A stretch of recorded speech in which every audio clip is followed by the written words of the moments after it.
Welcome, beloved anointed ones.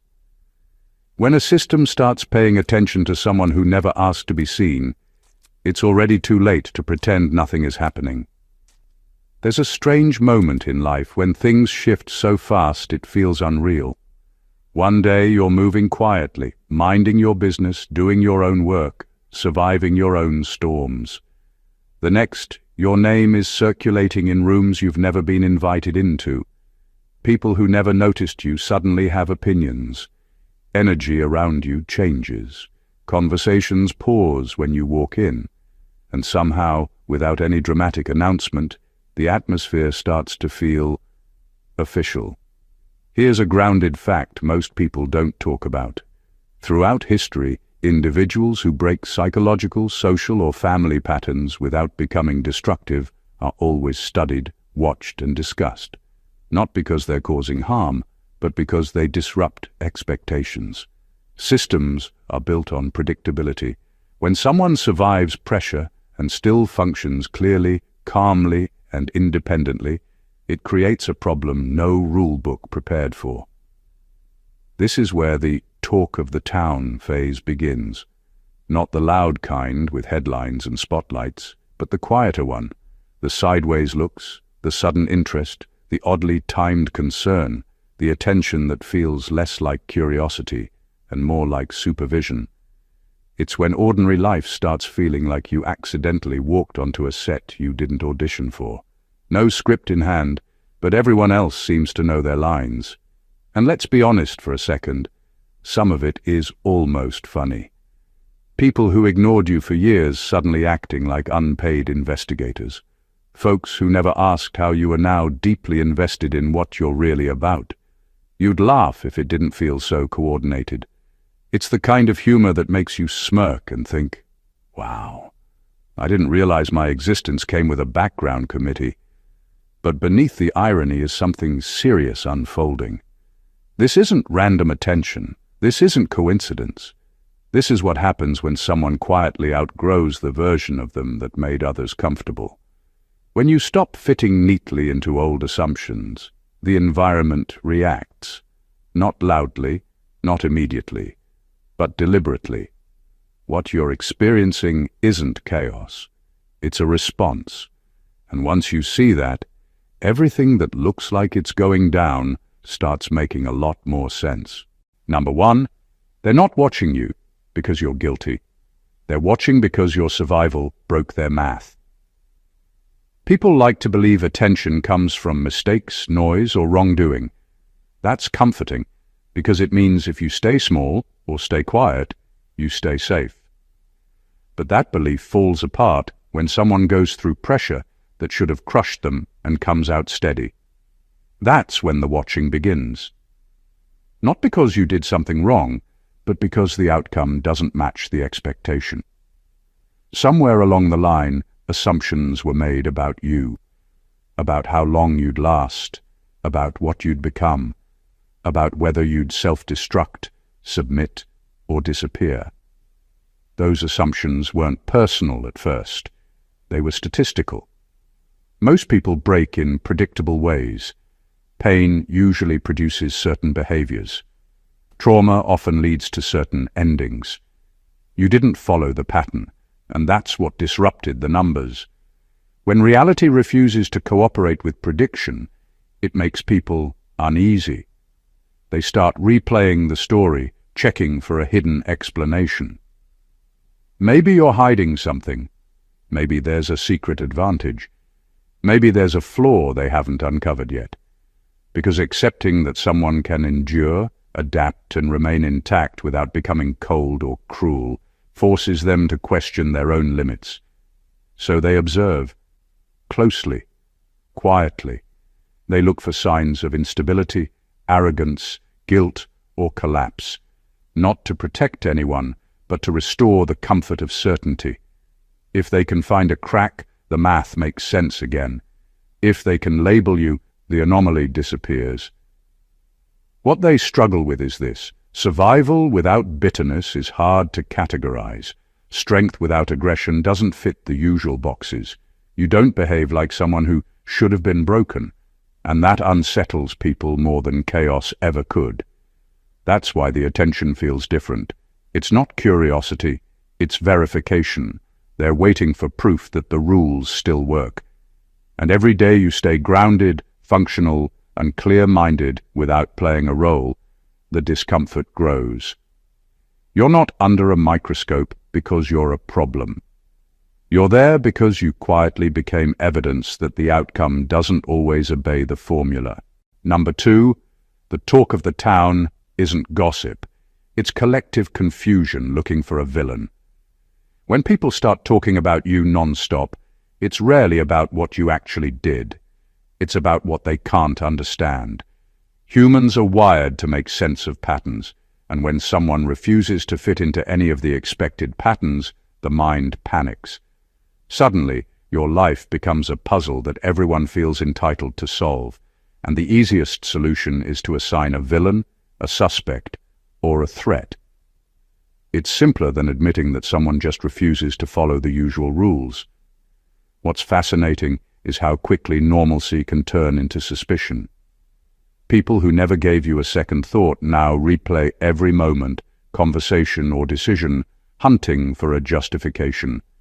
It's not curiosity, it's discomfort in disguise.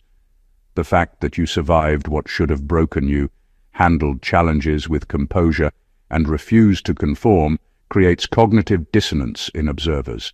They can't figure out whether to admire you, fear you, or undermine you, so the default is to talk. Loudly, constantly. The talk spreads like wildfire because confusion is contagious.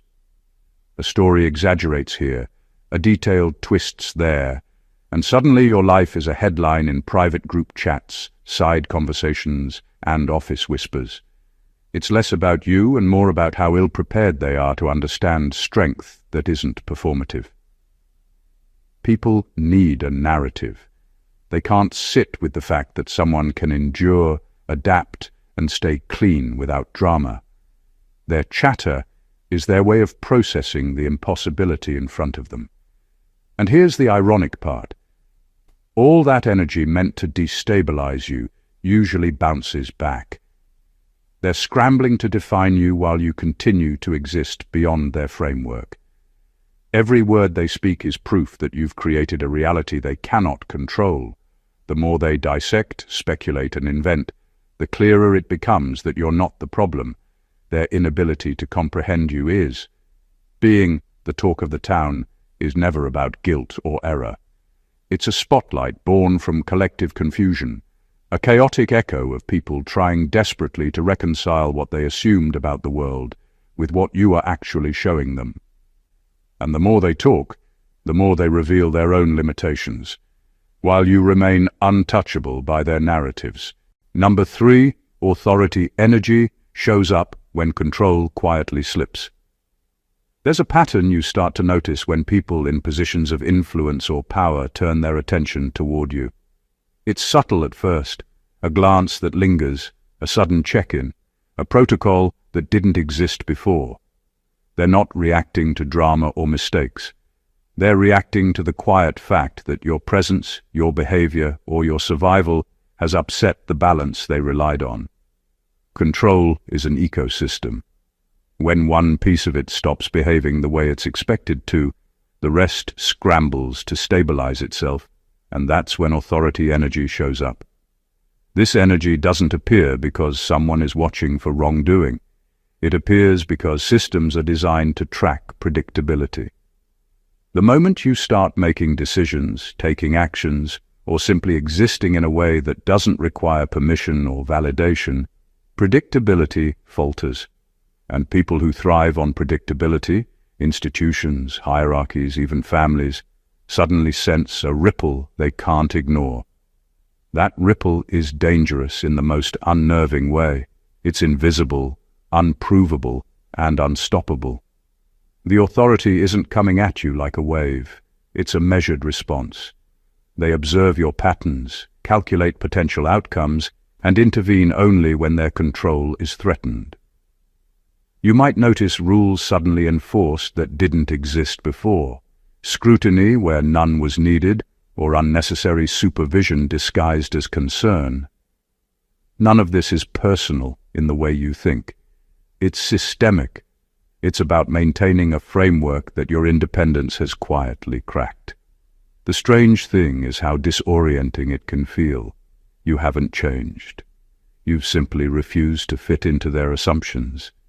And they don't know how to handle someone who can operate without needing to be managed, labeled, or predicted.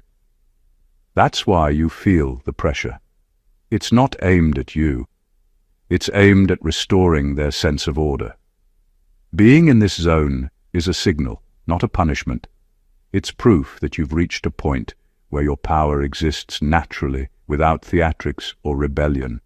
And the more they try to impose, the more evident it becomes that the control they relied on is slipping, and nothing short of recognition, not manipulation, will fix it. Number 4. They're investigating your character, not your actions. Most people assume attention comes from what you do, but that's only half the story. The deeper, more unsettling truth is that people often focus on who you are at your core, especially when you refuse to conform. Your choices, your routines, and your reactions are easy to see, but your integrity, your composure, your internal rules, those are the things that truly make them uneasy. They're not watching for mistakes. They're watching for patterns that reveal whether you'll fold under pressure or become unrecognizable when challenged. When someone observes you this closely, it's not curiosity, it's examination. Every interaction becomes data. Every smile, every refusal, every moment you hold steady is measured against their assumptions. They want to know if your resilience is real or if it's just a performance that will eventually crack. They're looking for flaws, not in what you did, but in what you are. And that is far more unnerving because flaws in character aren't fixable with apologies or explanations. They reveal the essence of a person. What makes this even more intense is that character is invisible until tested. People are patient with mistakes, with drama, with outbursts, but they are terrified of someone whose character holds under pressure. When you survive challenges, remain steady, and refuse to mirror their chaos, you become an anomaly. And anomalies demand attention, not because they are dangerous in the traditional sense, but because they expose the fragility in everyone else. They shine a light on how people operate when the illusion of control is removed, and that truth is uncomfortable. This is why scrutiny feels so personal, even when it isn't. They are not judging your actions. They are assessing your essence, your capacity to endure without becoming bitter or compromised. That is what scares them, and why you feel their gaze in moments where nothing seems wrong. The attention isn't an accusation. It's a verification process. And every day you remain consistent, unshakable, and unmanipulated, the more you prove that their assumptions about people, about life, and about control are fundamentally broken. Number 5. What looks like. Threat is actually projection. Wearing a uniform, the energy you feel when people act hostile toward you is rarely about you at all. What they are projecting onto you is a reflection of their own fears, insecurities, and untamed impulses. The things they accuse you of, manipulation, plotting, recklessness, or even malice, are often things they are capable of themselves, but refuse to face. So instead of acknowledging their own darkness, they stamp it onto you, turning their anxiety into a story that justifies attention, control, or confrontation. This projection is subtle but relentless. It shows up as suspicion, as overanalysis, as exaggerated warnings.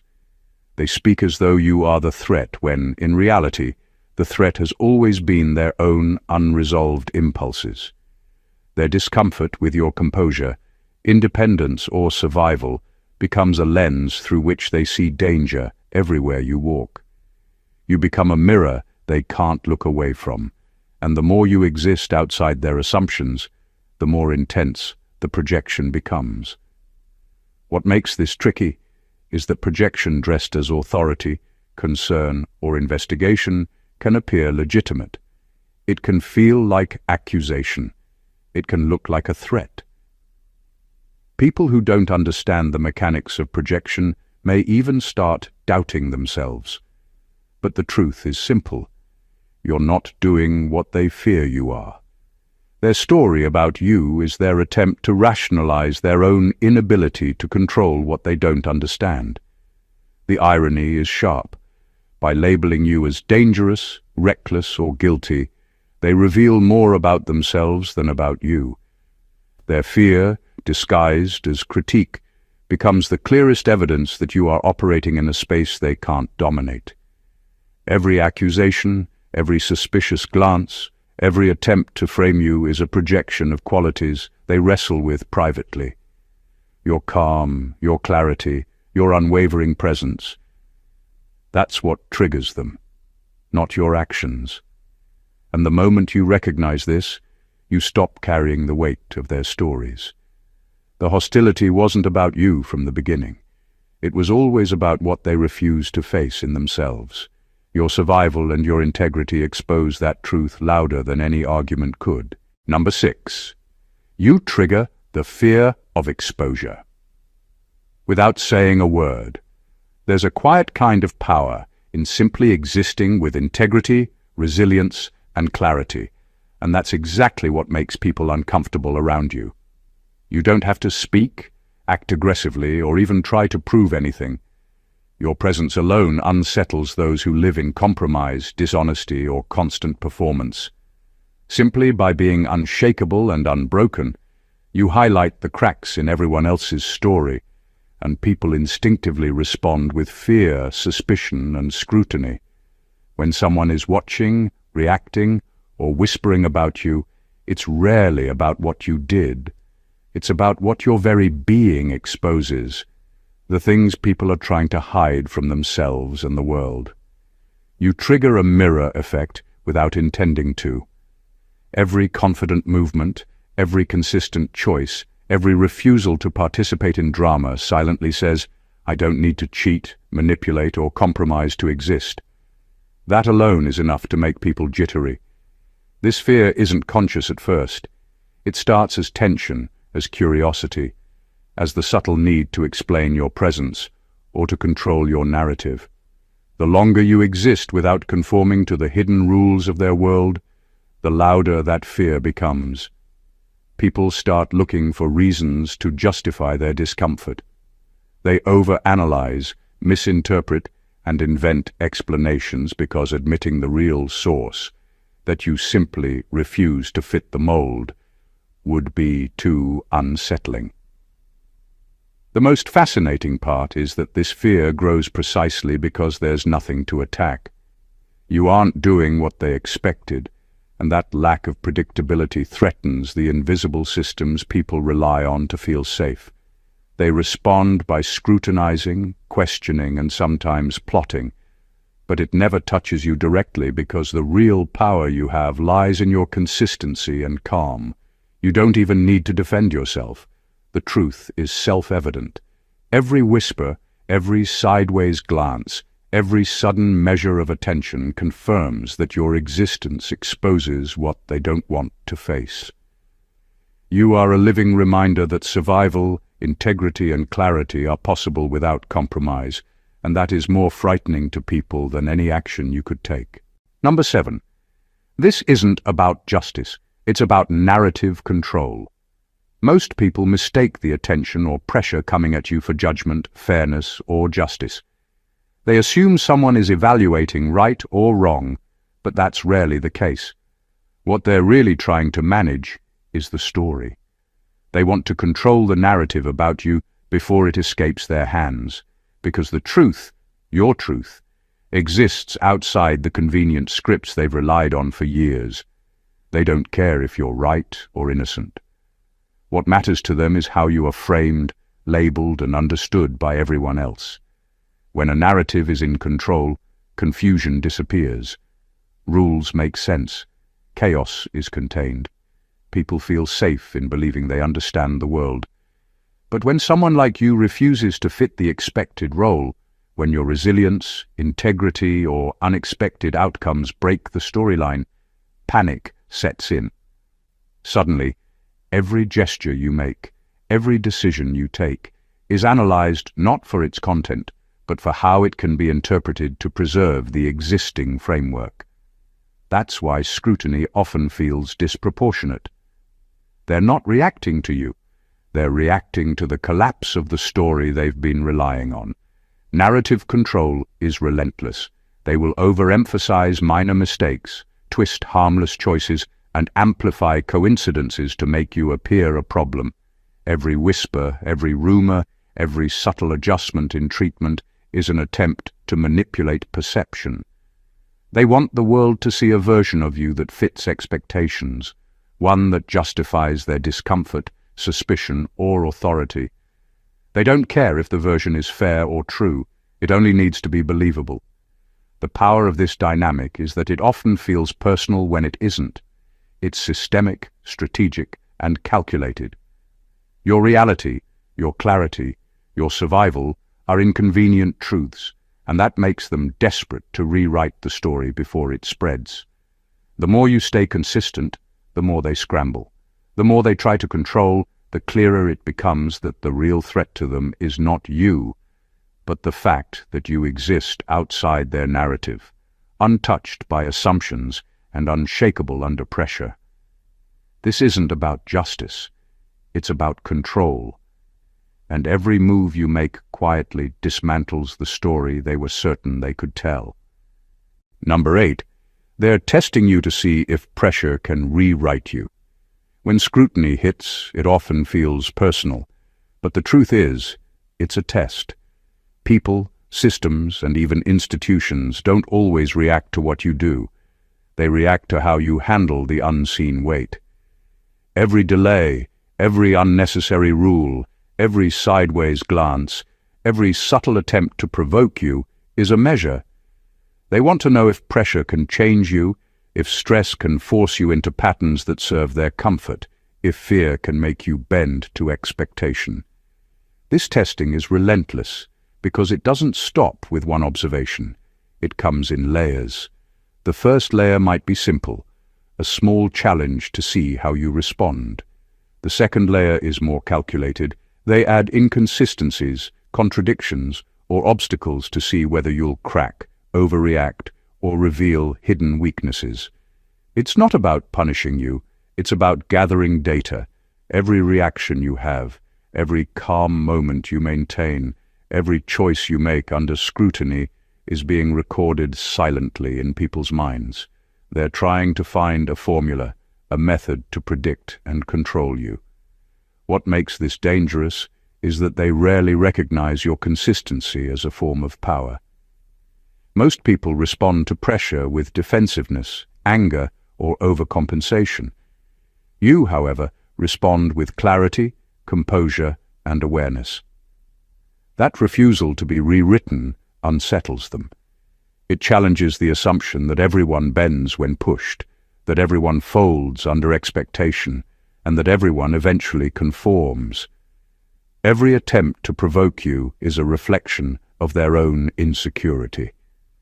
They can't handle that someone can survive difficulty without becoming someone else. That's why the tests escalate, why the attention intensifies, and why the pressure feels disproportionate. It isn't a personal vendetta. It's a reaction to the fact that your essence isn't negotiable, that your integrity can't be corrupted, and that your presence defies their expectations. In the end, every layer of testing only proves what they fear most, that you cannot be rewritten.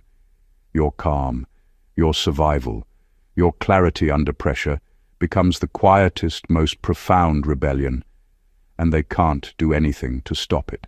Number 9. You're being watched because you didn't become what hurt you. The most unsettling truth about attention isn't that people care. It's that they notice when someone refuses to follow the predictable path of pain. Most people who go through trauma, betrayal, or pressure end up carrying pieces of it forward, often unconsciously. Bitterness, defensiveness, manipulation, or fear become part of their daily rhythm. That's the invisible law most observers assume everyone obeys. Hardship breaks people, and broken people behave in ways that are easy to predict. You didn't. Because you didn't become what hurt you, you stick out. Your composure, your clarity, your ability to navigate chaos without losing yourself is alarming. People don't know how to categorize you. They can't place you into their models of survival or failure. And that's exactly why they watch. Your resilience isn't loud. It's not performative. It's quiet. And it exposes the predictable cracks in everyone around you. The ones who hurt, the ones who manipulate, the ones who expect others to fall in line. All of them are suddenly visible in a way they don't like. Being watched for this reason is different from suspicion or control. It's a mixture of fear and awe. They are trying to figure out why you aren't bitter, why you aren't defensive, why you aren't reproducing the pain you survived. And the truth is simple. You refuse to be rewritten by what should have broken you. That refusal is both a threat and a revelation.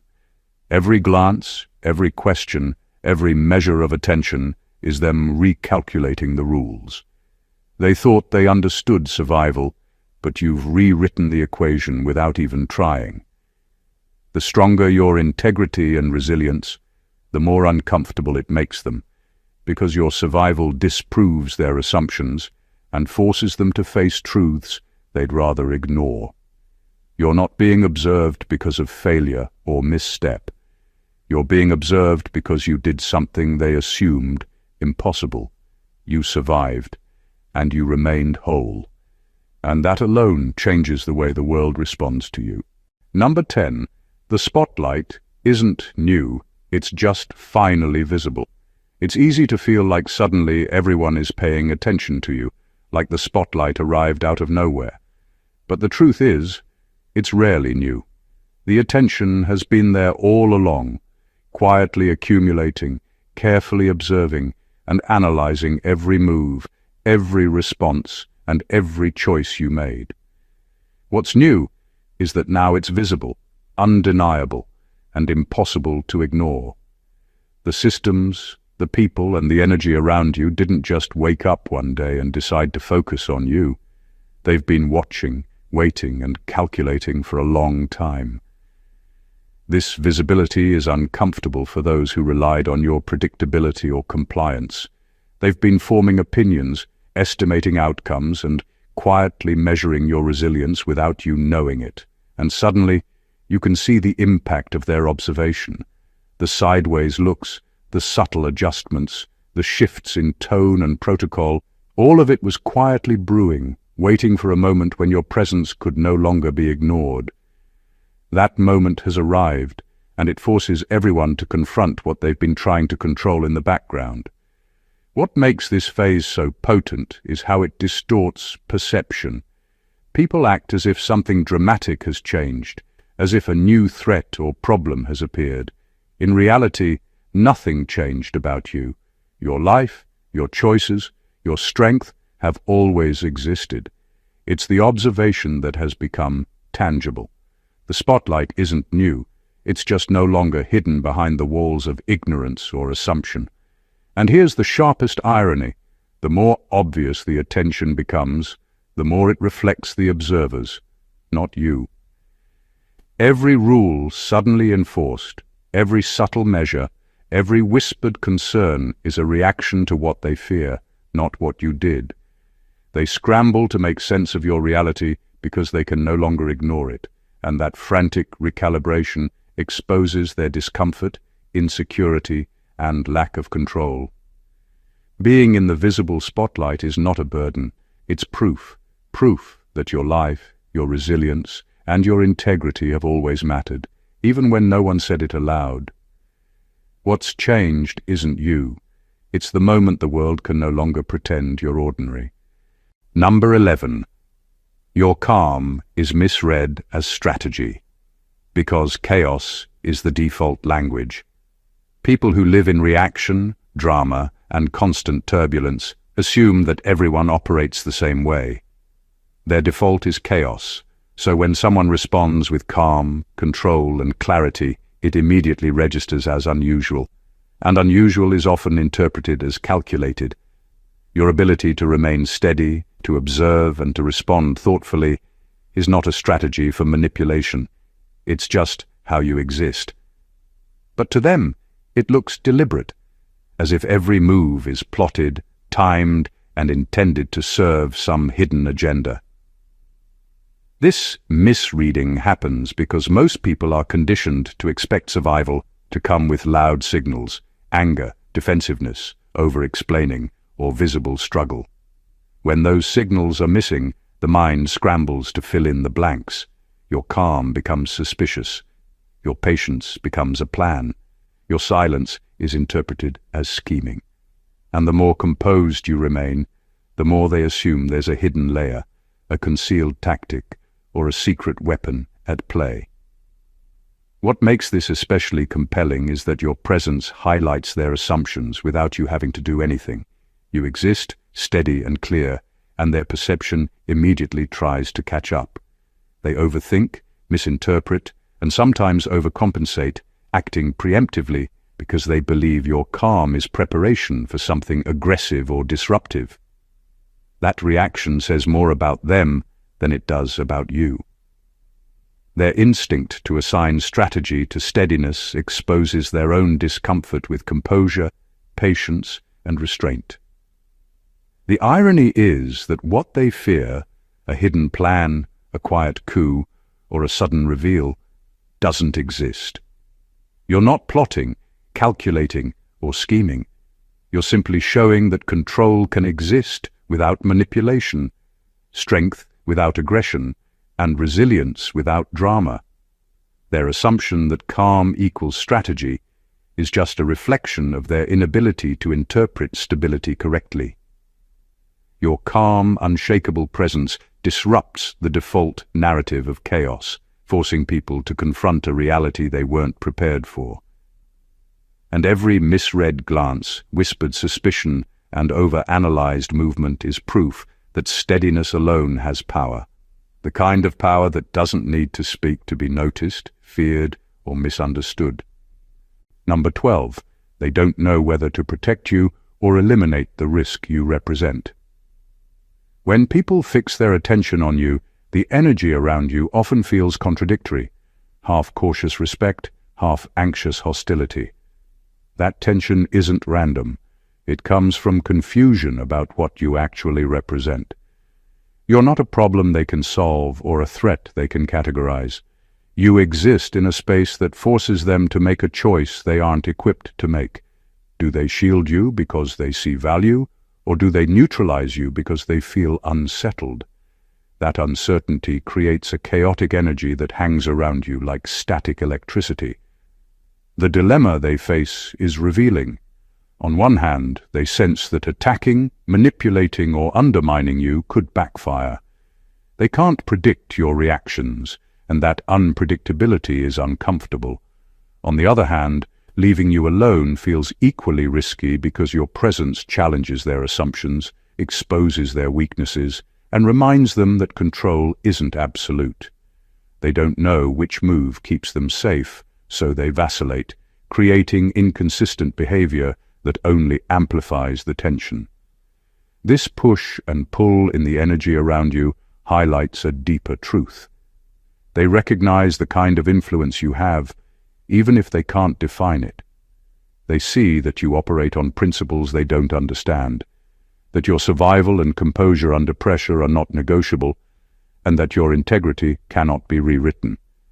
That combination threatens the order they are used to, forcing them to question every instinct about how people should behave. What makes this even more telling is how their reactions escalate with time. The longer you maintain consistency, clarity, and strength, the more they wobble between admiration, fear, and attempts to intervene. They can't decide if they need to protect what they secretly respect or dismantle what they can't predict. Every glance, comment, and movement becomes a negotiation they never intended to have. Being in this space is uncomfortable for them, but revealing for you. It shows exactly how much power your stability holds, not in confrontation, but in the quiet disruption of expectation. You force them to confront a reality they didn't prepare for, and that indecision proves that your presence alone commands influence. They can neither control nor ignore. Number 13. This phase exists to harden your discernment, not your ego.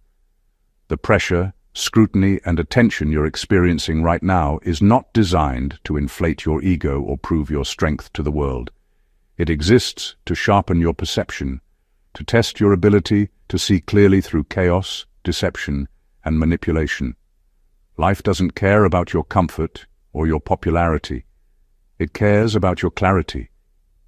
Every sideways glance, every whispered conversation, every subtle attempt to unsettle you is part of a system testing whether you can recognize truth without letting pride, anger, or fear cloud your judgment. This phase strips away illusions. People reveal themselves in ways you wouldn't expect. Actions and words that seem harmless are often loaded with intent, subtle control, or hidden agendas. When you maintain awareness through it all, your discernment becomes your shield. It's no longer about reacting to drama or proving yourself.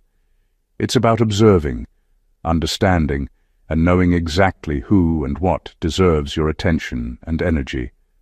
That ability is far more valuable than winning arguments or asserting dominance, because it ensures your moves are calculated and your energy uncompromised. Here's the critical part most people miss. The challenge isn't external, it's internal. The world isn't asking you to become tougher in a physical or superficial sense. It's asking you to refine your perception, to recognize patterns, and to respond only where it truly matters. Every misstep in judgment, every overreaction, every unnecessary confrontation chips away at your clarity, and that is exactly what the pressure is testing. By the end of this phase, you emerge with a kind of vision few people develop. You can see people's intentions without them speaking, recognize threats without confrontation, and understand the dynamics around you without being drawn into chaos. Your ego doesn't grow, but your awareness does, and that awareness becomes a quiet form of power no one can touch. This is why those around you are unsettled. They see the transformation happening silently, and they know instinctively that clarity can't be controlled, manipulated, or broken. This phase is not about proving strength. It's about building unshakable discernment that will guide you through everything else in life with precision and unbending confidence. Number 14. What goes down next isn't exposure. It's clarification. The attention, scrutiny, and tension you're experiencing right now is leading somewhere, and it's not about drama or revelation in the way most people think. What's coming isn't exposure in the sense of someone discovering a hidden fault or weakness. It's clarification. The moment when the truth about you, your integrity, your resilience, and your survival becomes undeniable to everyone paying attention. It's the point where all the assumptions, speculations, and projections that people have been circulating finally collide with reality, and nothing fabricated can withstand the weight of what you actually are. This phase can feel intense because the world is impatient to understand you, to categorize you, or to control the story around you. They've spent so long assuming you would falter, bend, or break that the mere act of continuing unshaken is disruptive. Every side glance, every whispered rumor, every subtle test they've placed in your path is designed to catch a crack. But the truth is, there is no crack to catch. You are whole, intact, and operating from a place that cannot be manipulated or predicted. That's why the pressure feels so heavy. The universe, systems, and people alike are all waiting for something to happen that never does, and the suspense in that waiting is palpable. Clarification doesn't need drama, confrontation, or loud announcements. It comes in small but undeniable ways. Patterns that finally make sense, inconsistencies that finally reveal themselves, and the silent recognition that you were never the problem. What others expected to see, mistakes, compromise, or collapse, never appeared. And that makes the truth about you unavoidable. Everyone who doubted, questioned, or observed is forced to reconcile with reality, and no fabrication, excuse, or projection can survive against it. This is the quiet power of being consistent under pressure. It forces clarity not by words or action, but simply by existing as the version of yourself that refuses to be rewritten. What's coming next is not judgment or exposure. It's the unveiling of truth so obvious that no story, assumption, or narrative can overwrite it. In that moment, everyone finally sees you as you always were, unshakable, intact, and undeniable. Conclusion. What you've just seen isn't a random sequence of events or a series of coincidences. It's a blueprint of how the world responds when someone refuses to be defined, manipulated, or broken by circumstance. Every glance, every whispered conversation, every subtle measure of scrutiny is part of a system testing whether you can survive, endure, and maintain your integrity in the face of pressure. And you are passing that test not by reacting loudly, not by defending yourself unnecessarily, but by simply existing as the unshakable version of yourself. You've learned that attention is rarely about guilt or wrongdoing. It's about the disruption of expectation. It's about the way your calm, clarity, and resilience expose the cracks in systems, institutions, and people who have grown comfortable with predictability. The more composed and consistent you remain, the more uncomfortable those around you become. That discomfort isn't a reflection of your flaws. It's a reflection of their inability to comprehend someone who refuses to be rewritten by circumstance, someone who refuses to mirror chaos, fear, or manipulation. You've also seen that what looks like threat, hostility, or accusation is often projection in disguise. People assign their own fears, insecurities, and tendencies to you because they can't face them in themselves. The attention, the tests, and the scrutiny are not punishments. They're data points. Every reaction you observe around you is a mirror reflecting the insecurities and limits of others, not your reality. Your power lies in recognizing this and responding with discernment, not ego. And finally, the climax of this journey is clarification, not exposure. All the whispers, assumptions, and projections eventually collide with the unshakable truth of who you are. Reality cannot be rewritten, and in the end, the world is forced to acknowledge the version of you that has always existed, composed, intact, and undeniable. This is a phase of recognition, a moment where the silent strength you've carried under pressure finally becomes visible, not because you sought it, but because it cannot be hidden. So take this knowledge, hold it, and move with confidence. Your presence is already powerful, and your integrity is already transforming the way people see you and the world around you. If this message resonated with you, make sure to subscribe to the channel, hit that like button, leave a comment sharing your experience, and share this with someone who needs to hear it. Every interaction strengthens the clarity, resilience, and awareness that keeps you unshakable and helps others see what they've been missing all along. God bless you.